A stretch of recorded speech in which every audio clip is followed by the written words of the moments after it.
नमस्कार दोस्तों। आज मैं आपको ले चल रहा हूँ बुंदेलखंड की उन यादों में जहाँ गांव की पंगत सिर्फ खाने का नाम नहीं होती थी, बल्कि पूरा एक त्योहार, एक उत्सव, एक परंपरा होती थी। जब शादी ब्याह या कोई बड़ा अवसर आता तो गांव के बुजुर्ग फर्द बनाते, न्योतुआ निकलते और पूरे गांव में गूंज उठता।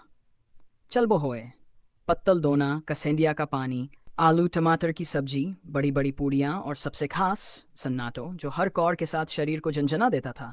उस समय की पंगत में सिर्फ स्वाद नहीं, बल्कि गांव की एकता, भाईचारा और संस्कृति का असली रंग दिखता था।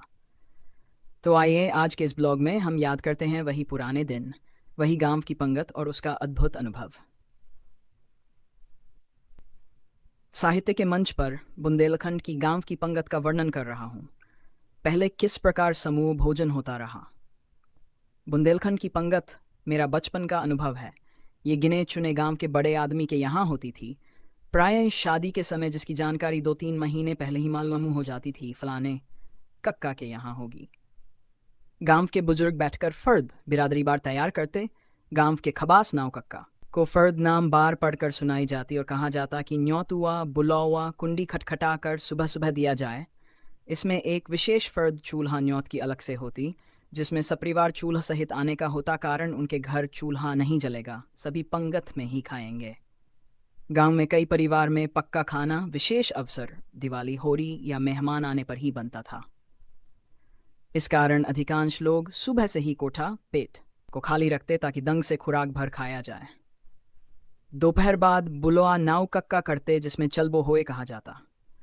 ज्यादातर तरकारी गांव के कुछ चतुर बनाते, जिनमें मुख्य आलू टमाटर की रसेदार सब्जी और भट्टा या कदुआ की सूखी सब्जी और सन्नाटो, उसकी विशेषता मठठा, जिसमें खूब लाल पिसी सूखी मिर्च और नमक, जिसके पीने से आंखों से पानी, कान से झार और नाक से पानी, अर्थात पूरा शरीर झंझना उठे, और मेथी का तड़का।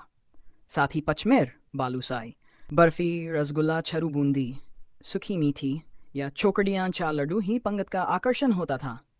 शाम को छुलपटो धूल बेला में इकट्ठा शुरू होना, और जब सब आजा बेतब चतुर्गाम के बैठाने की व्यवस्था में बिछाई बहकर बिरादरी वार बैठाते और गांव में गिने चुने पर सयाने ही खाना परोसते। सभी हम अपना लोटा साथ लाते।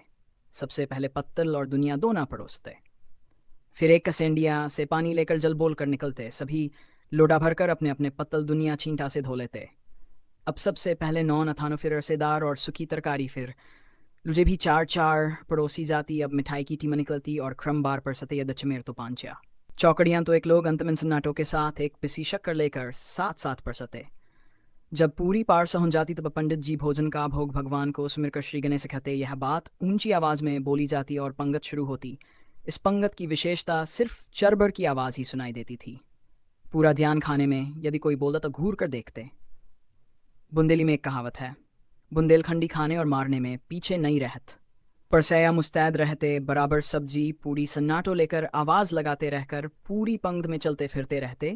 जब डकार आने वाली होती तब सन्नाटो या तो पीते या पूरी मीट कर खाते।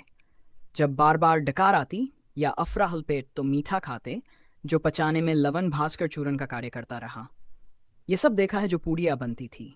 आज की पूड़ी की चौगुनी बड़ी होती थी, उन्हें बड़े बड़े छाबा, बड़ी डालियाँ में एक के ऊपर एक रखी जाती, जिन्हें दबाकर रखा जाता। वे नरम और गर्म ही निकलती थी। जिस कोठे में रखा जाता उसका इंचार्ज एक सयाना होता, जो भोजन सामग्री निकाल कर देता, जिससे साफ सुथरा और पाक साफ रहे। इसे भंडारे घर नाम से जानते रहे। एक बुंदेली गीत भी याद आया, न्यो तो मार लेते भूखन, बैठे बैठे जूखन, कहत बहोरे मरण चहत है, मुंह लागो है सूखन। न्यो तो मार लेते हैं। सादर प्रणाम, आपका अपना। दोस्तों, ये श्री अनिल कुमार उपाध्याय जी द्वारा लिखित बुंदेलखंड में पंगत के भोजन का एक खूबसूरत इतिहास है, जो मैंने आपके समक्ष रखा। तो दोस्तों, ये थी बुंदेलखंड की गांव की पंगत की यादें, जहां खाने से ज़्यादा महत्वपूर्ण था साथ बैठकर मिलजुल कर आनंद लेना। आज भले ही समय बदल गया हो, लेकिन उस दौर की पंगत का स्वाद, अनुशासन और अपनापन आज भी दिल में ताज़ा है। अगर आपको ये वीडियो पसंद आया हो तो इसे लाइक और शेयर ज़रूर करें, और ऐसे ही बुंदेलखंड की संस्कृति और लोक परंपरा से जुड़े किस्से सुनने के लिए हमारे चैनल बंदली लेहार को सब्सक्राइब करना न भूलें। धन्यवाद।